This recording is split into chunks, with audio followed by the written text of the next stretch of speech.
Nós saímos do mês da família, foi um mês extremamente abençoador, não sei para você, mas para mim foi um tempo muito precioso, muito especial, onde nós pudemos parar, né, irmãos, assim, para sermos bem intencionais na nossa fala do púlpito, com relação a nossos papéis dentro da família.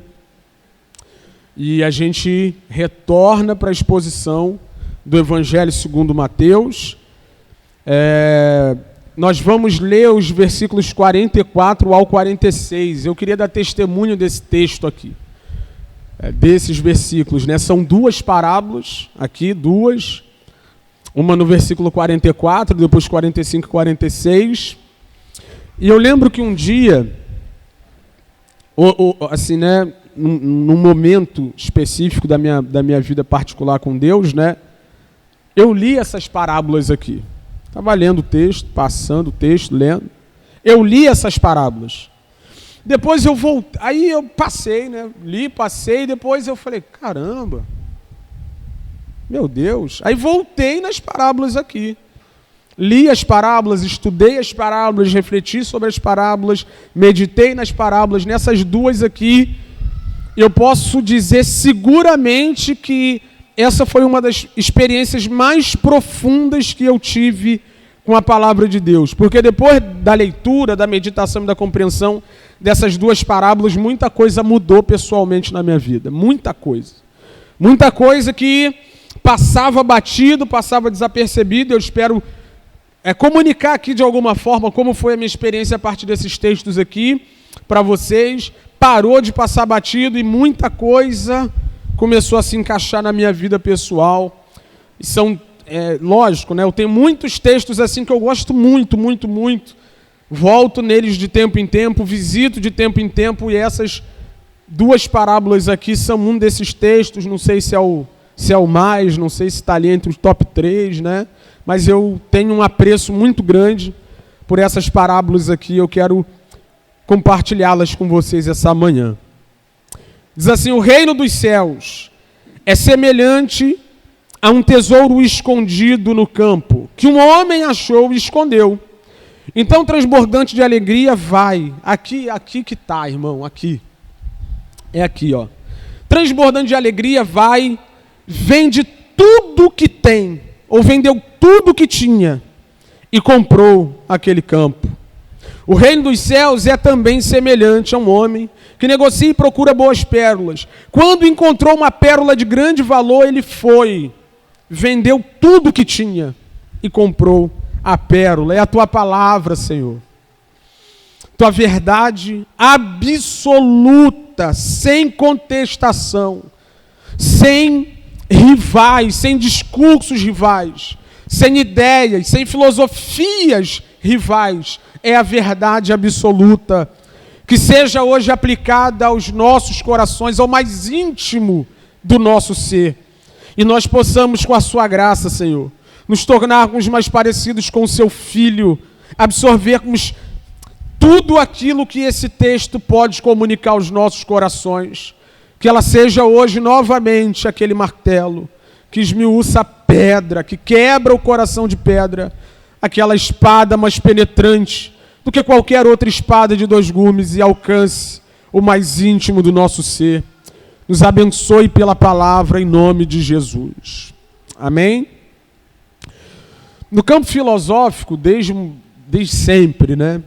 No campo filosófico existe um conceito que é traduzido numa expressão latina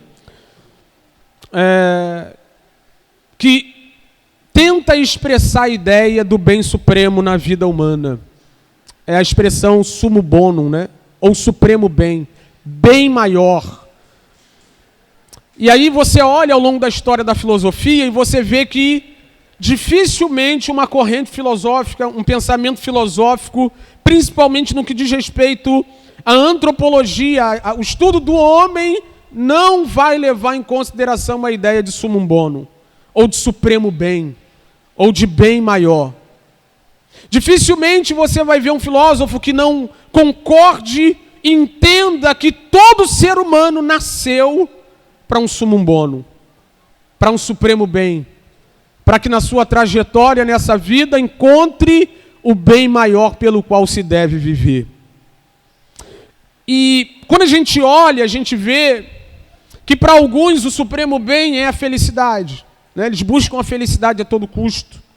Para outros o supremo bem é a virtude. Os estoicos, né, pensavam assim, que a virtude é o supremo bem. Enquanto você cultivar virtudes, você vai encontrar o bem maior dessa vida. Para outros, a ala egoísta da coisa, né, pensa que o supremo bem da vida é o bem-estar pessoal. Mas quando a gente olha para o texto sagrado, principalmente para o texto que está diante de nós, nós vemos aqui o conceito do sumum bono, do supremo bem, do bem maior que todos os homens devem buscar nessa vida. E eu gosto muito quando me deparo com essa situação, ou com esse tipo de situação, né, onde as verdades pensadas pelos pensadores estão ali em consonância com o que a Escritura estabelece. E aí a fala de Agostinho se sustenta. Agostinho disse que toda a verdade é a verdade de Deus. Não importa se um ateu, se um filósofo, se um cientista disse, se está em consonância com a Escritura, é a verdade de Deus, e a ideia de supremo bem, de sumum bono, está diante de nós aqui. E eu quero comunicar essa ideia para vocês essa manhã.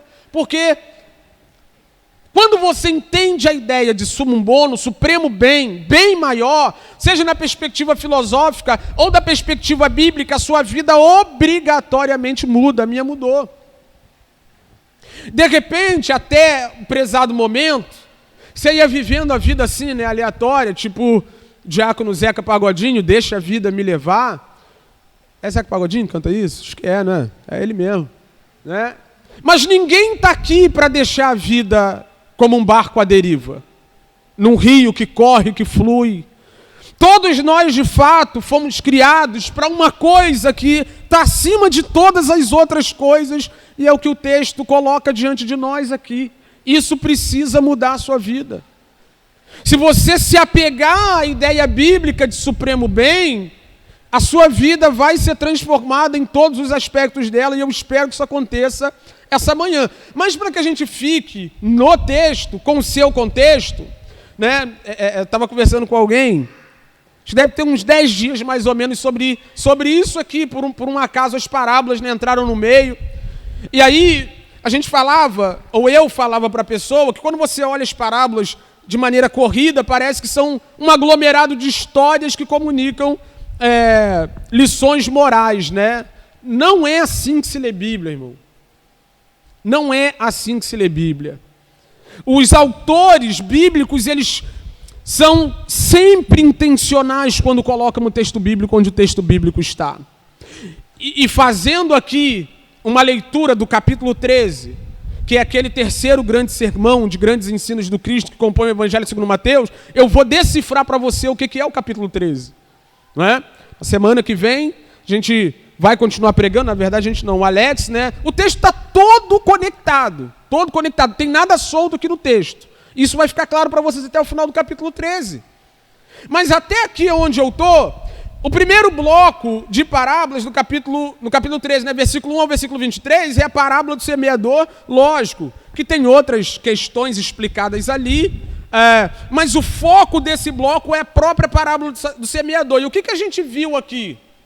A gente viu que a parábola do semeador explica que existem vários solos onde a palavra é semeada, onde o evangelho é depositado, e esses solos determinam como os indivíduos vão reagir a ele. A gente está falando das muitas reações das pessoas em face do evangelho. É o que a gente viu no capítulo 11 e capítulo 12.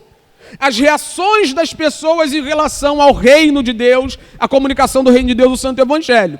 No segundo bloco também tem muitas outras questões faladas, mas o ponto principal são as parábolas do crescimento do reino, com ênfase na parábola do joio e do trigo.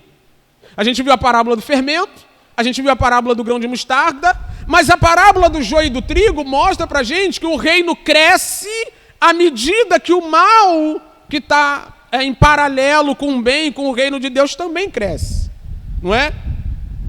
Nós vimos que se o trigo cresce, o joio também cresce. Que se tem trigo, tem joio. Que se tem joio, tem trigo. Qual é a conexão entre o primeiro bloco e o segundo bloco? O primeiro bloco diz: cada um tem uma reação em relação ao reino de Deus. Tem pessoas que fazem parte de um grupo que não aceita, que aceita e não produz. Dá tudo no mesmo, tá, irmão? Não adianta bater no coração e não frutificar. Um grupo que não é crente e um grupo onde a palavra bate e produz a 100 por 1 até. Na parábola do joio e do trigo, ele está falando a mesma coisa. Que tem um grupo que é joio e tem um grupo que é trigo. Aí a gente parte para o terceiro bloco, que parecem ser parábolas aleatórias, né? Mas não são. Não são. Quando a gente olha para os versículos 44 ao 46, com essas duas parábolas aqui, nós vamos ver, conectado esses primeiros dois blocos, que se existem pessoas que reagem bem e reagem mal ao evangelho, que se existe joio e trigo, que dá mais ou menos no mesmo, existe o povo que depois que encontra o evangelho, o reino de Deus, a salvação no Cristo e o próprio Cristo, tem uma reação específica. Em outras palavras, o que a gente está querendo dizer aqui é que para aqueles que são boa terra, que receberam o evangelho no seu coração, o evangelho produziu. Para aqueles que são trigo, está vendo como é que está conectado? Para aqueles que são trigo, só existe uma reação plausível para tomar em face do reino de Deus. E qual é a reação, Wesley? Está aqui no texto. Ele usa algumas figuras, na verdade duas, né? Figuras em especial. A primeira é a figura do tesouro escondido no campo, depois é a figura do negociador de pérolas de grande valor. E aí a gente poderia ficar aqui dissecando a parábola em si e dizer para você que naquela época só os multimilionários que tinham acesso a banco, que geralmente as pessoas que tinham alguma riqueza escondiam, enterravam nos seus próprios campos. E por um acaso alguém, encontrando aquilo, não podia tomar da terra, tinha que comprar a terra toda, né? Tinha que pagar um preço para ficar com o tesouro. Logo também pensar na ideia do cara que é um negociante, ele tem muitas pérolas de grande valor e tudo mais, mas quando ele encontra uma pérola que se sobrepõe a todas as outras, ele não pode adquirir essa se ele não abrir mão das outras. Podia falar de tudo isso. Mas o final das duas parábolas, como eu disse para vocês, é aquilo que nos chama a atenção. Ele diz que quando esse tesouro é encontrado, e quando essa pérola é encontrada, a pessoa que encontrou o tesouro escondido no campo, que encontrou a pérola de grande valor, ela só faz uma coisa. Ela acaba com tudo que ela tem. Absolutamente tudo que ela tem. Para ficar com aquilo que ela encontrou, que tem um valor que se sobrepõe a todas as outras coisas. Alguns vão pensar que o tesouro escondido no campo, a pérola de grande valor, é o evangelho, a mensagem. Outros vão pensar que é o reino de Deus. E outros vão pensar que é Cristo que é o símbolo disso tudo, encarna tudo isso. Eu fico com uma terceira ala, né? Quando uma pessoa encontra Cristo, e vai meditando aí no que você sabe das Escrituras, vê se não tem coerência o que eu vou dizer. Quando a pessoa encontra Cristo, o tesouro escondido no campo, a pérola de grande valor, a pessoa olha para tudo que ela tem, olha ao seu redor, à sua volta, e ela chega a uma conclusão: nada se compara a isso que eu acabei de encontrar. A coisa mais preciosa que eu poderia encontrar ao longo da minha vida está diante de mim. E as outras coisas perderam o valor a ponto de eu poder vendê-las, ou seja, me desfazer delas, sem sentir a falta de nenhuma delas. É o que está aqui diante de nós. De maneira bem prática, se alguém quer vir após mim, negue-se a si mesmo, tome a sua cruz e siga-me. Irmão, só faz isso. quem encontra no Cristo e na proposta do Cristo um valor maior do que em tudo aquilo que tinha. Enquanto nós não formos convencidos pelo Espírito de que todas as outras coisas, e por isso a figura de vender tudo, todas as outras coisas não são nada diante do Cristo, nós não vamos conseguir servi-lo da maneira que a Bíblia propõe. E foi onde o meu coração foi ferido profundamente. Enquanto nós não entendermos que todas as coisas que estão ao nosso entorno, diante de nós, diante do tesouro escondido no campo, diante da pérola de grande valor, diante do próprio Cristo, não são nada, essas coisas vão continuar rivalizando com Ele. Enquanto você não tiver a capacidade de abrir mão de tudo por Ele, Ele vai continuar na mesma prateleira de que outras coisas estão. Vão ser 2 tesouros escondidos no campo, ou até 3, ou 4. Vão ser 2, 3, 4 pérolas de grande valor, onde você olha e diz, ali ninguém toca, disso aqui eu não abro mão. Mas o que a Bíblia propõe para nós, na caminhada cristã, na experiência com Cristo, na experiência de salvação é, ninguém pode servir a 2. Ou você tem um Cristo e um Salvador, ou você ainda é um idólatra que precisa se desapegar das coisas dessa vida. Não dá para viver a vida cristã se você não vender tudo, absolutamente tudo. Eu não estou dizendo para você sair daqui hoje, acabar seu casamento, mandar os filhos embora, tirar o dinheiro do banco e pedir demissão. Não é isso que eu estou falando. O que eu estou dizendo aqui, onde está o seu coração? Aí está o seu tesouro. Se você vê alguma coisa na sua vida que é grande o suficiente, que é precioso o suficiente, para que você não se entregue a Cristo com tudo que você tem, tudo que você é, essa coisa também é um tesouro no campo. Essa coisa também é uma pérola de grande valor. Se você não conseguir entregar todo o seu corpo como um sacrifício santo, agradável ao Senhor, você ainda não presta o culto lógico, não tem culto racional. Eu queria que você entendesse isso hoje. Ou Cristo é tudo para você, ou você ainda tem alguns ídolos, alguns tesouros, algumas pérolas de estimação. E eu quero ser muito prático essa manhã com você e dizer biblicamente daquelas coisas das quais Jesus é mais precioso e muito maior.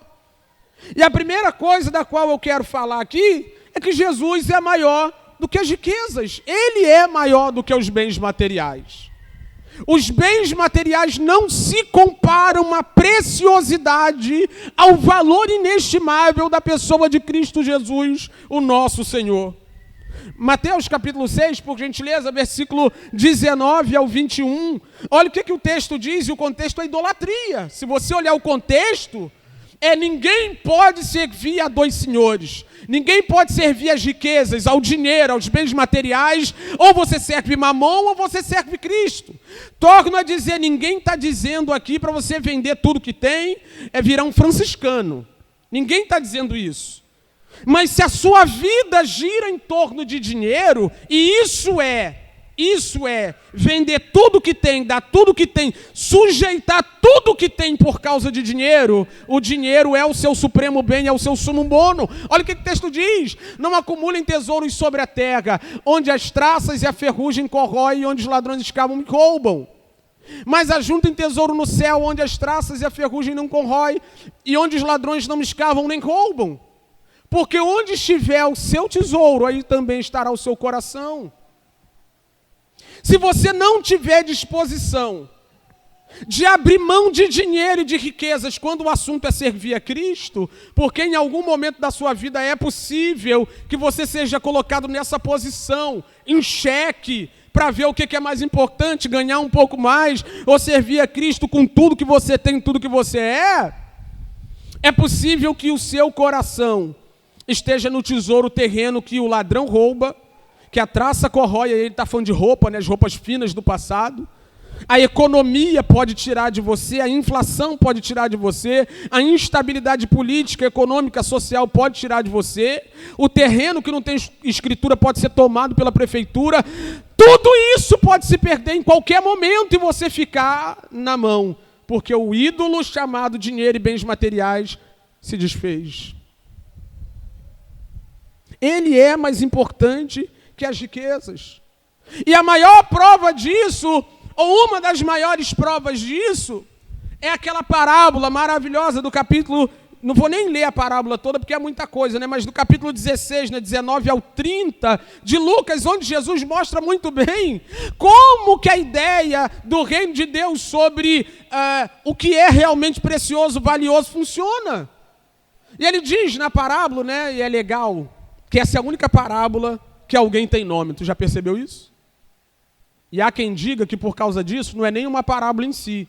Mas há quem diga que quando o Deus que nós servimos é o nosso supremo bem, é a coisa mais preciosa que nós temos, nele nós adquirimos identidade. E é por isso que Lázaro tem nome. Por quê? Porque quem está em Deus, identidade tem. E o outro, o rico não é ninguém. Qual é a maior prova de que o rico não era ninguém? Porque ele era rico. Mas dentro do contexto de pós-vida está queimando, num lugar de tormento, num lugar de fogo. E aqui começa a ser esclarecido a ideia do que realmente vale e do que realmente não vale. Porque quando você chegar diante da morte, do que vai ser seu dinheiro? Quando você chegar em face de ter que prestar conta com o seu Criador, do que vai ser aquilo que você construiu aqui na terra, onde vai parar suas riquezas, seus terrenos, seus bens materiais, as roupas do seu armário. Tem gente que fala assim, eu não gosto de emprestar minha roupa para ninguém. Morre só para tu ver.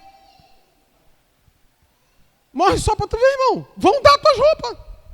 Se alguém lá não tiver o mesmo manequim, tua roupa vai para doação. Lembra um dia, né?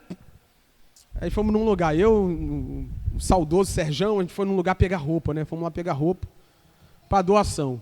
Eu não lembro, tinha mais gente, não lembro mais quem, mas dele eu lembro, porque a gente ficou conversando sobre isso.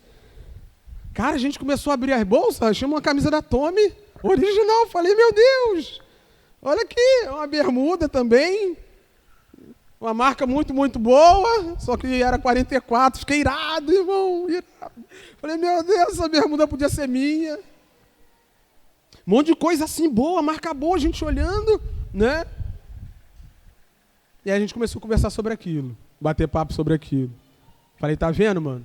E só coisa boa, só coisa nova, mas de onde veio já estava velho. Né? Era tanto dinheiro para gastar que tu usa 2, 3 vezes assim, e tu fica entulhado lá no armário e você vai jogando para fora.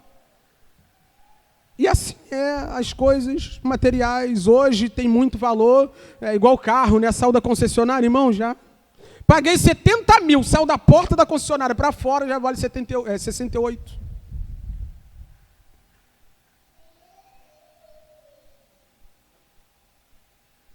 E a pergunta que não cala é, irmão, sua vida tem orbitado em torno de dinheiro? Pensa em alguém rico, pensa em alguém rico. Pensou? Pensou ou não? Pense em alguém mais rico do que isso. Jó. Não tinha ninguém rico igual ele na época dele no Oriente. Ninguém era rico igual ele. E quando de repente chega alguém lá na sala, acredito que uma sala suntuosa, né? Na sala da casa dele, Jó! Vem um grupo de ladrões, levaram tudo, levaram os camelos. Jó, caiu fogo do céu, consumiu as ovelhas. Jó, está tudo caindo, está sendo tudo destruído, está perdendo tudo. O homem mais rico do Oriente viu a sua riqueza indo embora em um estalo de dedos, no momento, irmão, isso que eu gostaria de frisar com você. Existe uma falsa sensação de segurança nos investimentos terrenos. Né? Se você investir aqui, dinheiro você não perde. Se você investir ali, dinheiro você não perde. Se você colocar o dinheiro acolá, dinheiro você não perde. Se você fizer assim, o dinheiro vai ser multiplicado. Se tu cair duro hoje. Não, tesouro direto só dá problema se o país quebrar. Você nunca refletiu sobre os governantes que governam essa nação? Mas vamos ao extremo, né? Vamos ao extremo. Você cai duro hoje, irmão. Vão gastar seu dinheiro, seu dinheirinho. né? E o governo atual quer taxar até herança hoje em dia, né? De acordo com eles, né? O herdeiro não fez nada para ganhar aquele dinheiro, não merece ficar com tudo. Eles fizeram muita coisa, né, para receber o que recebe. Então, assim, onde está o seu coração, está o seu tesouro. Seu coração está nas riquezas, continue gastando tudo, comprando tudo, faça viagens, compra roupas caras, e nada disso é pecado, tá? Não estou falando contra nada disso. Continue vivendo a vida doidado, juntando dinheiro, gastando dinheiro, e morra! E faça um apelo ao dinheiro no fim da vida. Você vai ver se seu dinheiro vai te salvar de alguma coisa. Então a primeira coisa, Jesus é maior do que as riquezas não são mais importantes do que Cristo. Uma segunda coisa, Jesus é mais importante do que os status sociais. E hoje, mais do que nunca, é importante nós falarmos sobre isso. Porque as pessoas dizem que aqueles que são alguma coisa o são se estiverem destacados, né, na mídia, se tiverem sucesso pessoal, sucesso social, né?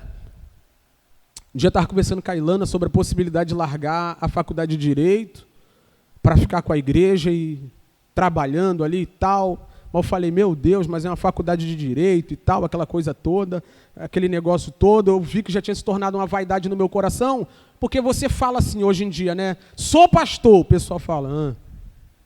Agora sai por aí falando que você é advogado. Eu nem me formei, pessoal, né? Minha mãe já manda os negócios para eu ver, eu nem entendo nada. Mas não sei disso aí não. Não é? Por quê? Porque pressupõe socialmente que se você tiver um título, um cargo, uma formação, sucesso na carreira profissional, e hoje em dia a gente vive a época dos blogueiros, né? Quanto mais seguidores você tiver, reconhecimento você tiver, mais alto na escada social você está. Mas vamos ver o que o apóstolo Paulo fez com todos os atributos sociais dentro da comunidade judaica que ele tinha. 3, versículo 4 de Filipenses, por favor. Vamos até o 8. Olha lá, ó. É verdade que eu também poderia confiar na carne. Se alguém pensa que pode confiar na carne, eu mais ainda. Segura aí. Sabe o que ele está dizendo? Se tem alguém aqui que pode se gabar do currículo, se tem alguém aqui que pode se gabar da formação, se tem alguém aqui que pode se gabar do status que alcançou socialmente falando, ele está falando da sociedade judaica, logicamente. Eu posso bater no peito e dizer, consegui, conquistei, fiz. Ele foi um homem que estudou aos pés de um dos principais mestres da época, Gamaliel, muito bem formado. Irmãos, chegar alguém hoje, né? Pegar esse microfone e dar um testemunho. Poxa, fui para Harvard estudar, me formei, me pós-graduei lá. Irmão, tu vai falar, uau, meu Deus, é esse cara aqui. Se alguém pode se gabar do status que tem, dos atributos humanos que tem, ainda mais eu. Vamos ver. Fui circuncidado no 8º dia, sou da linhagem de Israel, da tribo de Benjamim, hebreu de hebreus. Quanto à lei, era fariseu. Segura aí. Isso tudo aqui, circuncidado no 8º dia, da linhagem de Israel, da tribo de Benjamim, quer dizer, eu sou sangue puro. Né? O judeu, ao longo da história, foi muito perseguido porque criminosamente, diabolicamente, por ser judeu, foi perseguido, segregado e morto. Né? Mas no passado o judeu também tinha uma vaidade étnica. E ele dizia, nós somos o povo de Deus, nós somos o povo da aliança, nós somos o povo judeu. E Paulo está dizendo, eu não sou prosélito, cara, eu não vim de fora para dentro, eu sou daqui, circuncidado ao 8º dia, da linhagem de Israel, da tribo de Benjamim, eu sou puro sangue, é o que Paulo está dizendo, sangue puro. Hebreu de hebreus, quanto à lei fui fariseu. O que é ser um fariseu? Ele ocupava um grupo específico de homens que lidava com a instrução, com a administração religiosa de todo o povo de Israel. Era status. Os fariseus eram um grupo específico, uma seita, logicamente, né? Mas era um grupo específico que era o que mais se aproximava do ministério da época. Os homens que administravam a palavra, a lei, instruíam o povo, e ele está dizendo, segundo a lei, eu fariseu, fazia parte daquele grupo seleto. 6. quanto ao zelo perseguidor da igreja. Por quê? Porque quando a igreja aparece em paralelo ao judaísmo, como a verdadeira religião, a religião do Deus verdadeiro, a religião do Cristo, do Messias, você sabe o que aconteceu. O judaísmo se levantou vendo a igreja como uma ameaça à verdadeira ou suposta verdadeira religião, e Paulo diz, quando a igreja apareceu, foi o primeiro a me levantar. Vocês não lembram quando Estevão morreu? O que fizeram os homens que estavam ali próximos? Eles colocaram umas vestes aos pés de Paulo, a fim de que Paulo chancelasse a pena de morte. Só uma autoridade judaica podia fazer isso. E Paulo é esse homem, que segundo o zelo, perseguidor da igreja, quanto à justiça que há na lei irrepreensível. Irmão, Paulo andava na rua de cabeça erguida. Batia no peito e falava assim, eu quero ver se tem alguém aí para dizer alguma coisa contra mim. Dou meu dízimo, faço as 3 orações do dia, dou esmolas ao pobre, conheço toda a lei, e aquela coisa toda que você sabe, ele bate no peito e diz, eu sou o cara. Dentro do judaísmo não tinha ninguém parecido com o apóstolo Paulo. Ele continua. Mas o que para mim era lucro, isso considerei perda por causa de Cristo. Você entende o que a gente está pregando aqui, irmão?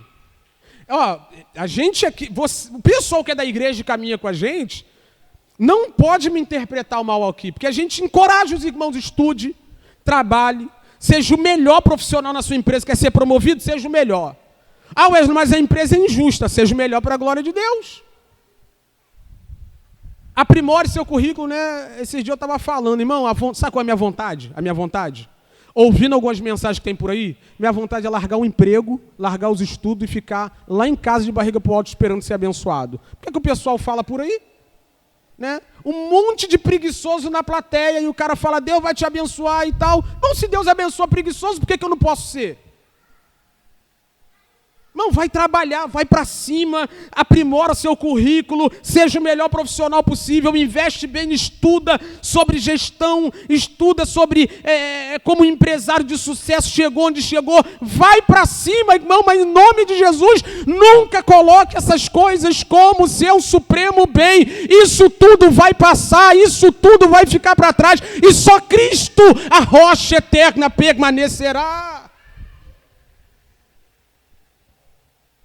Tem um monte de gente que tem suposto sucesso. Tem uma blogueira, tem aí, né? Uma blogueira. Eu já encontrei ela lá na Baixada, antes do sucesso. Eu já vi de perto, jogava bola. Alex já cansou de estar no futebol, né? Com o marido ou ex, sei lá, dela. Eu estava até procurando foto do futebol esses dias para mostrar para a Ilana. A gente jogava bola junto com o marido dela. Estão milionários, estão com muito dinheiro, muito dinheiro, muito dinheiro. Mas a semana ou semana passada anunciaram o quê? O fim do relacionamento. Não, ainda existe amor. Aí agora ela está fazendo uns vídeos, né? Ah, ué, tu para ver essas coisas? Claro, irmão, tem que pregar, eu tenho que fazer uma leitura do meu tempo. E chegar aqui e mostrar para você o que está em consonância com a Escritura e o que não está. Né? E até então eu gostava das caixinhas de pergunta dela, né? As caixinhas de pergunta dela eram um monte de conselho bíblico que as pessoas pediam. Muito bom, né? Irmão, eu sou testemunha, saíram do nada. Alex também pode, pergunta a ele. Como o marido dela chegava no futebol?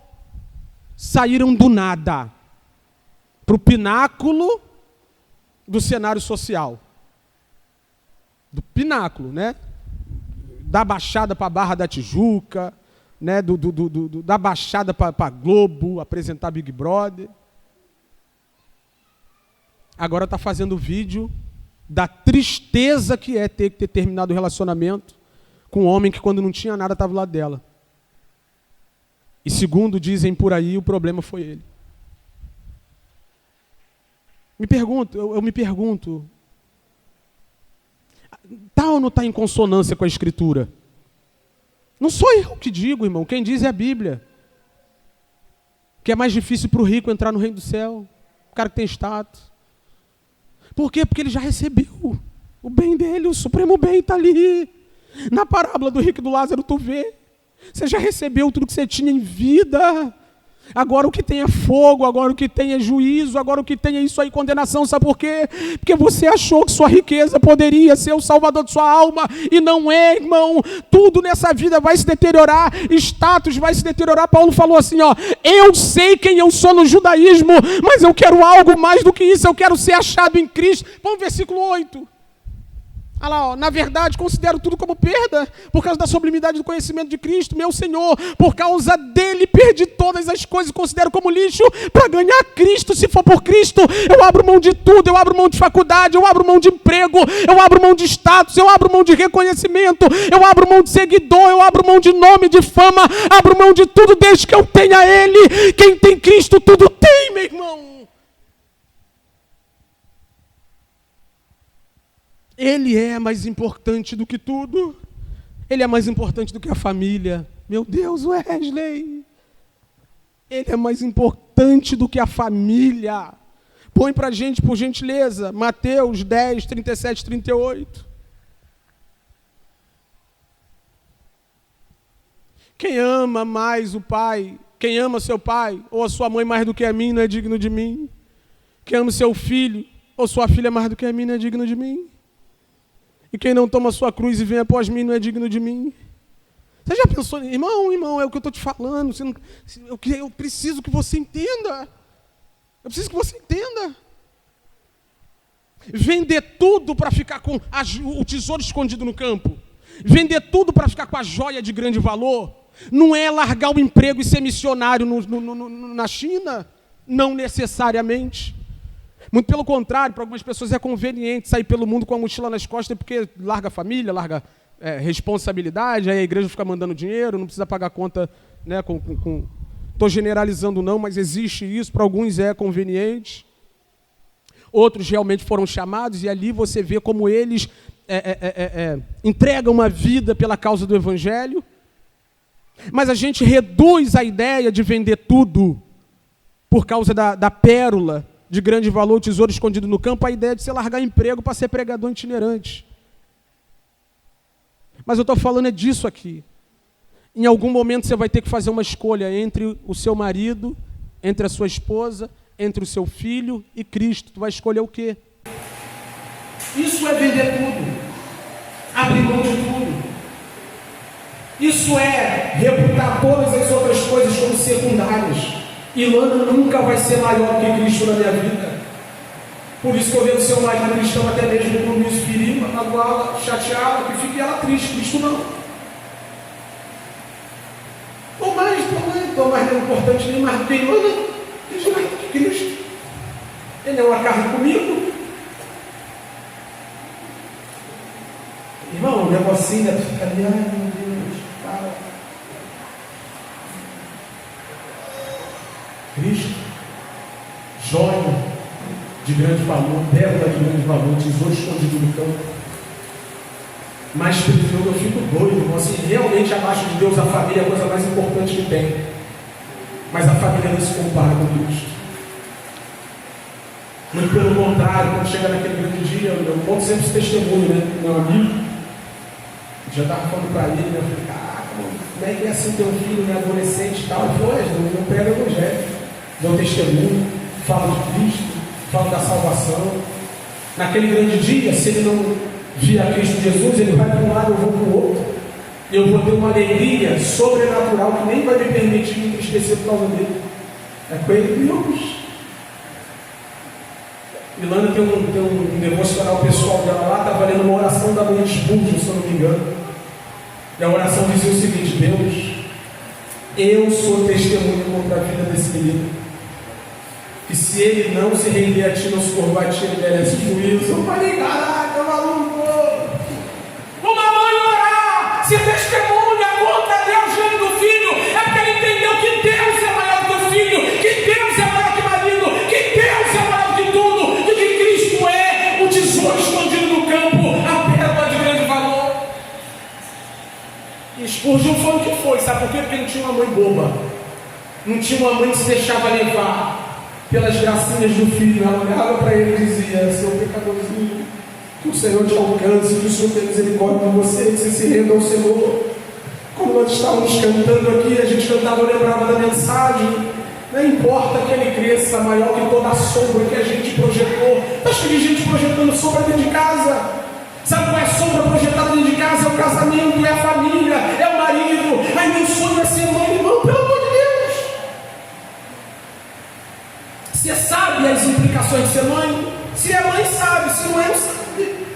Tem nada de romantismo. As pessoas perguntam para mim, mas para mim, quando eu estou na rua, né? Eu sempre digo, irmão, paternidade, maternidade, terrível.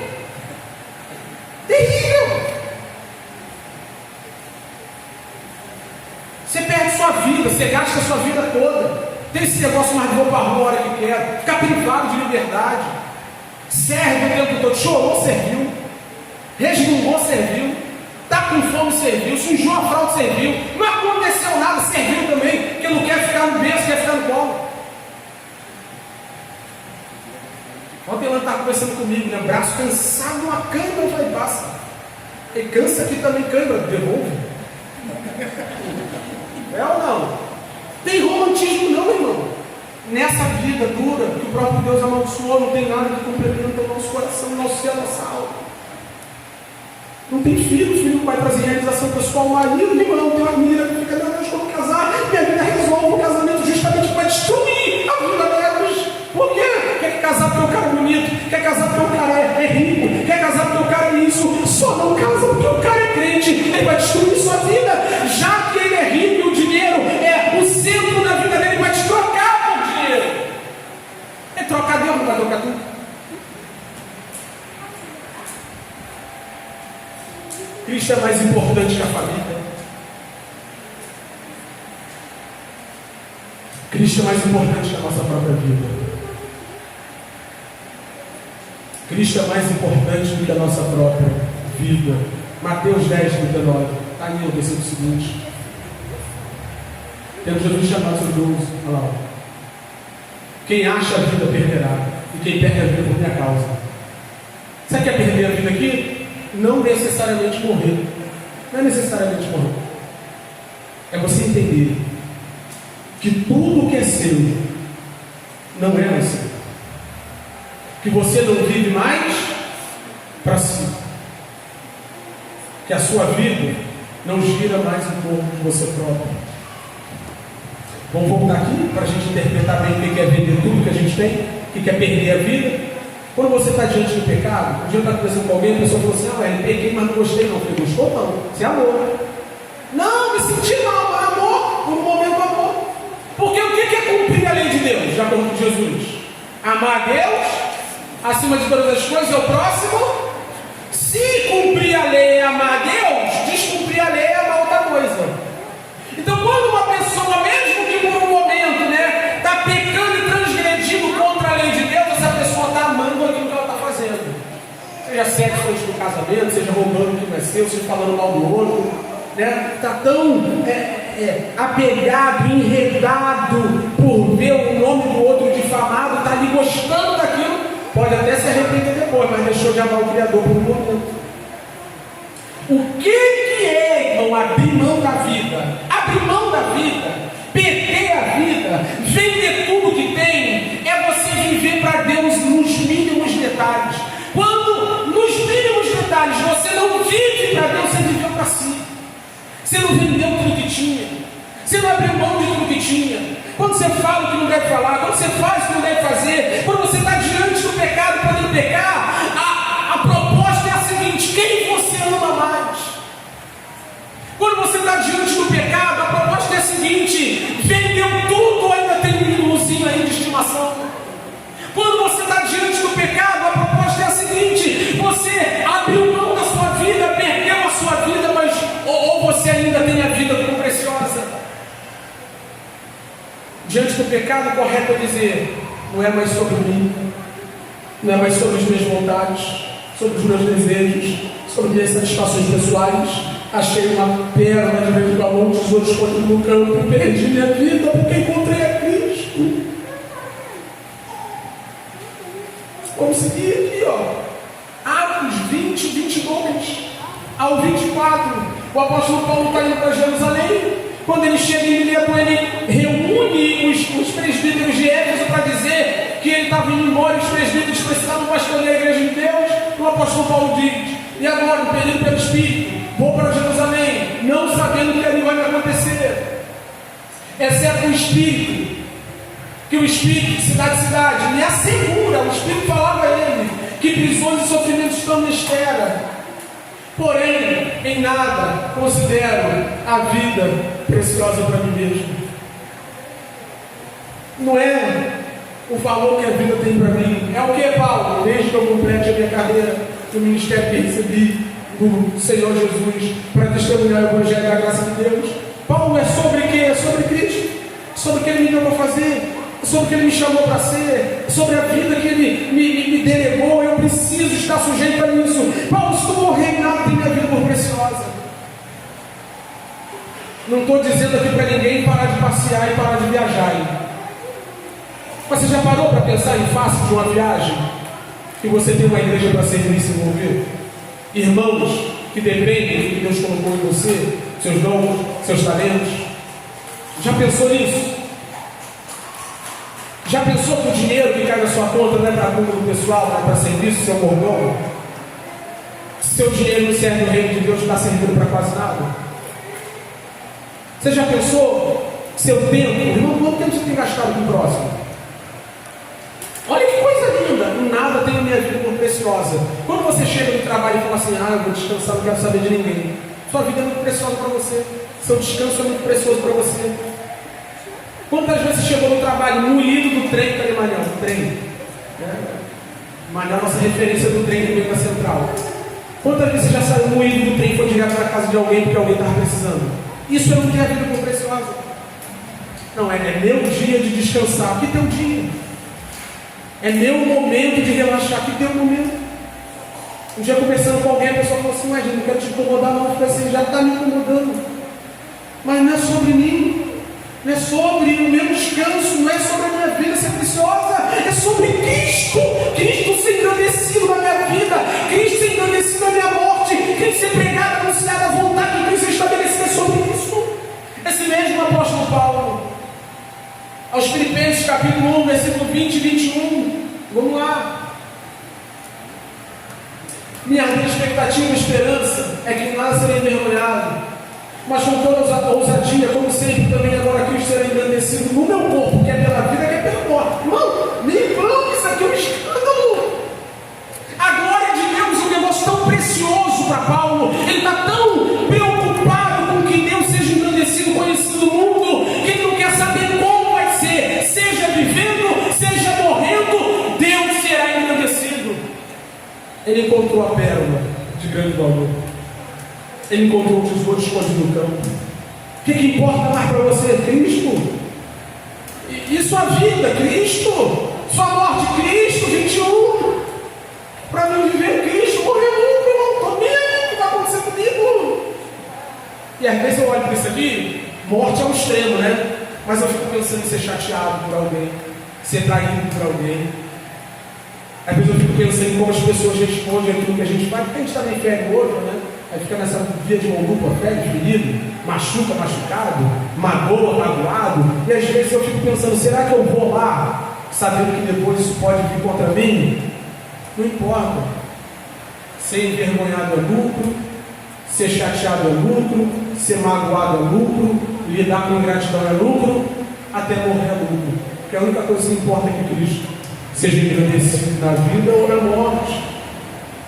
E tem um texto do Velho Testamento que eu queria ler com vocês, para você entender que desde sempre, a salvação é mais importante do que a própria vida do homem. Salmo 63, verso 3, muito conhecido.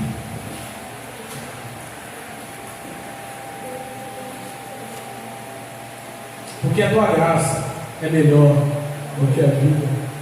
Por que a graça de Deus é melhor do que a vida? Por que a salvação em Cristo é melhor do que a vida? Porque salvo ou não salvo, tu vai morrer, cara.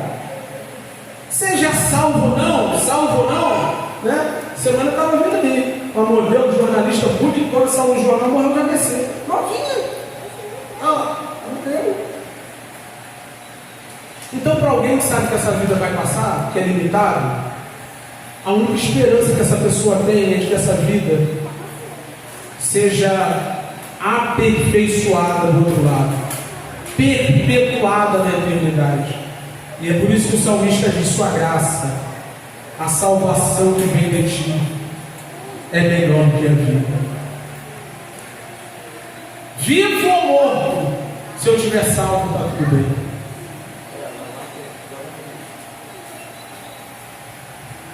Já estava conversando com alguém, né? A pessoa falou, aí falando de morte, né? A pessoa falou assim: não, tem que ficar aí para cuidar do meu filho. Eu falei: tu acha que é tu que cuida? Você acha que o que é você aqui? É você. Ah, ué, agora vai ficar sem presença paterna. Beleza, legal, uma anomalia do pecado. Um monte de gente está sem presença paterna. Aqui vai cuidar do seu filho, sustentar o seu filho, preservar o seu filho.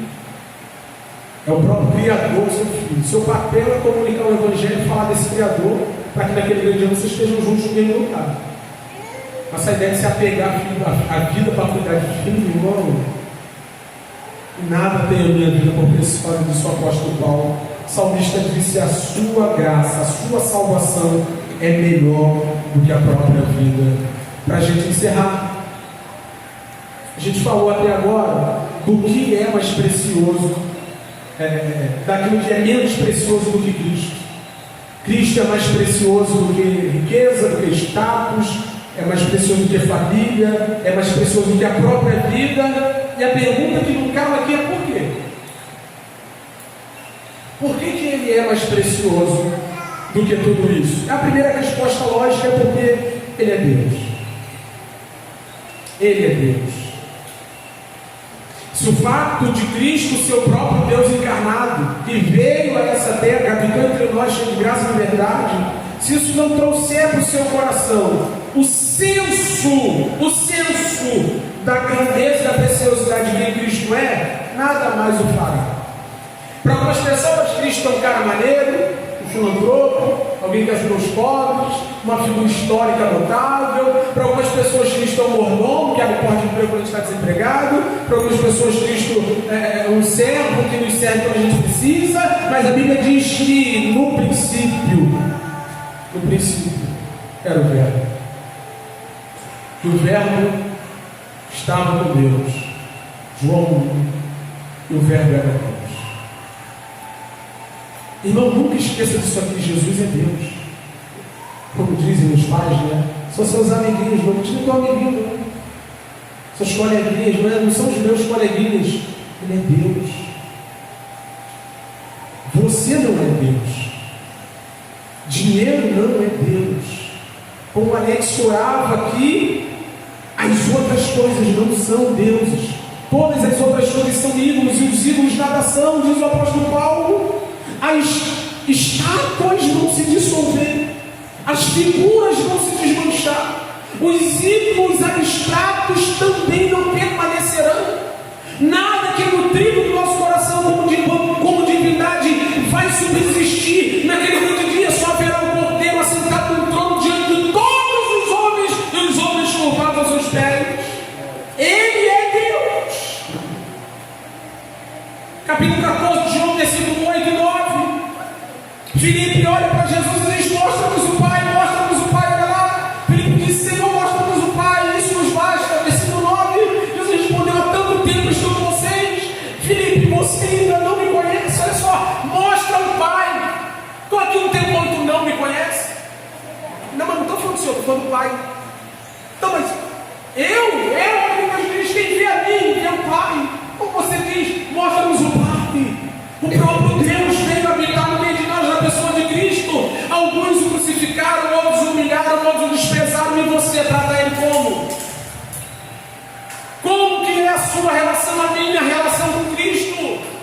Como nós andamos pela rua, como nós vivemos a vida como um lar, como nós trabalhamos em face do fato de que Cristo é Deus. 1 Timóteo capítulo 2, versículo 5. Timóteo está falando do santo evangelho, da mediação que Cristo faz. Olha o que ele diz: porque há um só Deus, um só mediador entre Deus e a humanidade, Cristo Jesus, o homem. Só existe um Deus, e esse Deus é Cristo encarnado, homem. Irmão, se não bota Deus acima de tudo, o que você vai botar? Fala para mim. Na verdade, tudo que você coloca em primeiro lugar na sua vida é o Deus que você serve. É o Deus que você serve. É por isso que o que o pastor fala aqui só tem relevância se o Espírito aplicar no seu coração. Porque na hora ali do negócio ali, só o que Cristo representa para você que vai fazer a diferença. Na hora de você tomar uma decisão sobre o que é o tesouro escondido no campo, é o que Cristo representa para você que vai fazer a diferença. Você entende que Cristo é Deus? Que é um privilégio nós estarmos aqui diante da divindade, permeados pela presença da divindade, cultuando a divindade sem obstáculos, sem barreira. Ele mesmo se tornou mediador entre nós e o Criador. Ele é Deus, Ele não é uma figura importante na minha e na sua vida, sabe? A vida não é um chaveiro com muitas chaves, onde Jesus é só a chave maior, onde Jesus é um chaveiro bonito. Jesus é tudo, Ele é Deus, é o Criador da minha e da sua vida. E por último, para a gente encerrar, por que Ele é a coisa mais importante? Porque Ele é Deus. E segundo, pelo que Ele fez, o que Ele fez? Dentre tantas coisas, o que se destaca em relação a mim e sua vida? O que Ele fez? Seu dinheiro pode salvar a minha vida.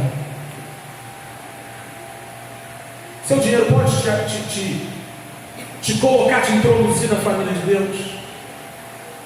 Seu dinheiro pode me dar, porque esse é o seu problema, o meu problema, o nosso problema. Nós estávamos perdidos, nós estávamos longe, nós estávamos distantes de Deus, condenados ao inferno, e Ele veio para nos salvar disso.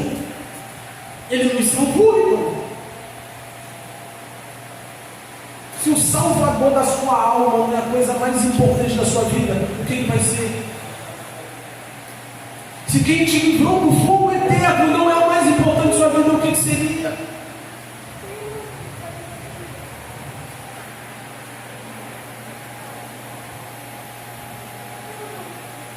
Esse mesmo texto, põe no versículo 6, que deu a si mesmo em resgate por todos, testemunho que se deve dar em tempos oportunos.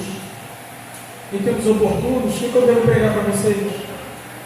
Que Cristo é o Salvador. Se você não valoriza pelo fato dele ser Deus, pelo fato dele salvar a sua vida da condenação eterna, irmão, eu acho que você está precisando de conversão.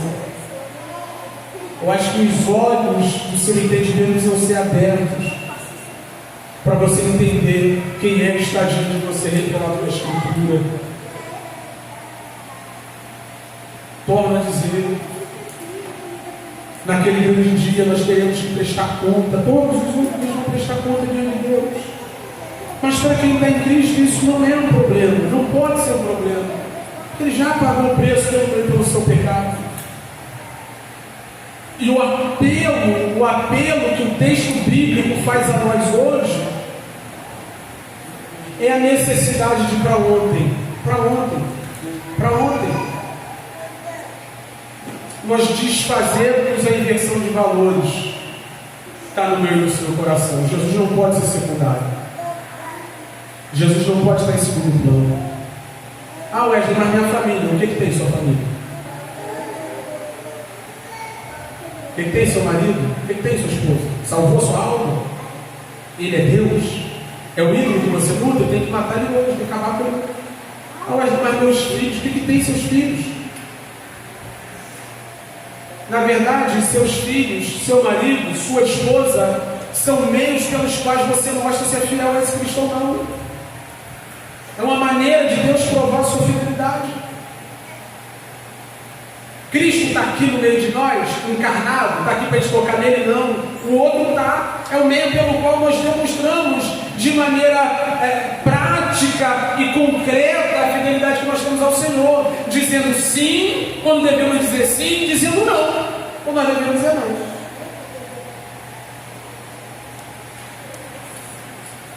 E achando um tesouro escondido no campo, foi e vendeu tudo o que tinha, e encontrando uma pérola de grande valor, foi e vendeu tudo o que tinha. O que ainda falta vender, irmão? O que ainda falta vender? Do que ainda precisamos nos desapegar para que Ele seja o único Senhor? Meus planos, meus projetos, meus sonhos, meu reconhecimento, minha relação com meu marido, com a minha esposa, com meu filho, com a sociedade. O que ainda falta me desapegar para que eu viva única e exclusivamente para o Cristo que me salvou? Eu sou terra boa, onde a semente cai e produz a 100 por 1. Eu sou trigo, que no dia da ceifa vou para o celeiro. Eu sou aquele que ouviu o Evangelho e viu no Cristo revelado no Evangelho tudo o que precisava, ou eu sou alguém que despreza Cristo e está caminhando para a condenação? Que o Senhor nos ajude.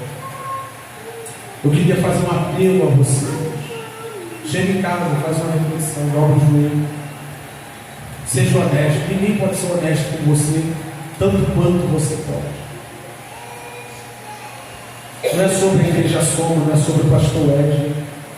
Até entrego hoje o meu pastorado. Quem pode ficar? Não é sobre o que eu estou falando, o que ele está falando. É sobre a sua vida.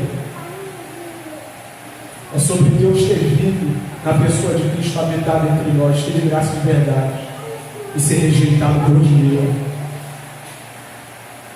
e ser rejeitado por bens materiais, e ser desprezado por uma noite de prazer, por sexo, por vaidade, por realizações pessoais. Que Deus, por sua graça e misericórdia, caia sobre nós, destruindo os nossos ídolos hoje. O Evangelho avança numa potência tão grande, jamais vista, principalmente através da nossa comunidade. A partir disso, a partir de Cristo ser a joia, a pérola de grande valor, o tesouro escondido no campo. Que o Senhor nos ajude a reputar todas as outras coisas como nada, para que Ele seja tudo em nós. Amém?